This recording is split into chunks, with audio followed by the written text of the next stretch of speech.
और उधर हमास और इजराइल के बीच में जंग लगातार जारी है और उसी से जुड़ा हुआ एक वीडियो जारी किया गया है। हमास ने ये वीडियो जारी करते हुए दावा कर दिया है कि उसके लड़ाके इजराइल की सेना को खान यूनिस में निशाना बना रहे हैं।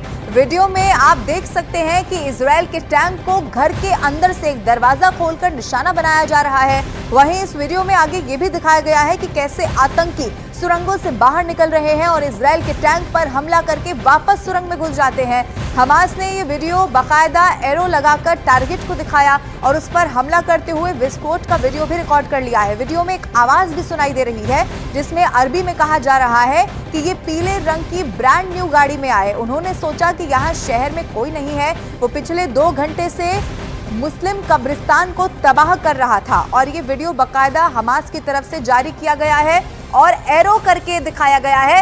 ये वीडियो इस वक्त हम आपको दिखा रहे हैं जिसमें दावा हमास की तरफ से खुद किया गया है कि कैसे अब उसके लड़ाके इजराइल को एक के बाद एक निशाना यहां पर बना रहे हैं। ये जो एरो लगाया गया है ये हमास ने ये वीडियो जारी करते हुए लगाया है। इस वीडियो में आप साफ तौर पर देख सकते हैं कि कैसे इजराइल के जो टैंक है उनको घर के अंदर से ये दरवाजा जो है वो खोलकर निशाना बनाया जाता है और उसके बाद हमला करने के बाद एक बार फिर से वो अंदर चले जाते हैं। और इससे पहले भी कई बार खबरें सामने आती रही हैं कि वो सुरंग बनाकर वहीं पर छिपते हैं और एक बार फिर से जाहिर होता है कि कैसे जब वो देखते हैं कि इजराइल के टैंक बाहर है वो सुरंग से बाहर आते हैं और उसके बाद हमला करके वापस से सुरंग में घुस जाते हैं। हमास ने इस वीडियो में ये एरो लगाया है और एरो लगाकर ये बताया है कि टारगेट कैसे किया जा रहा है वहां पर और हमला करते हुए विस्फोट का जो बाकायदा वीडियो था उसको भी यहाँ पर रिकॉर्ड कर लिया गया है। ये आप देखेंगे 1 सेकंड से भी कम टारगेट लगाया जाता है और उसके बाद खतरनाक आग यहाँ पर दिखाई देती है, विस्फोट हो जाता है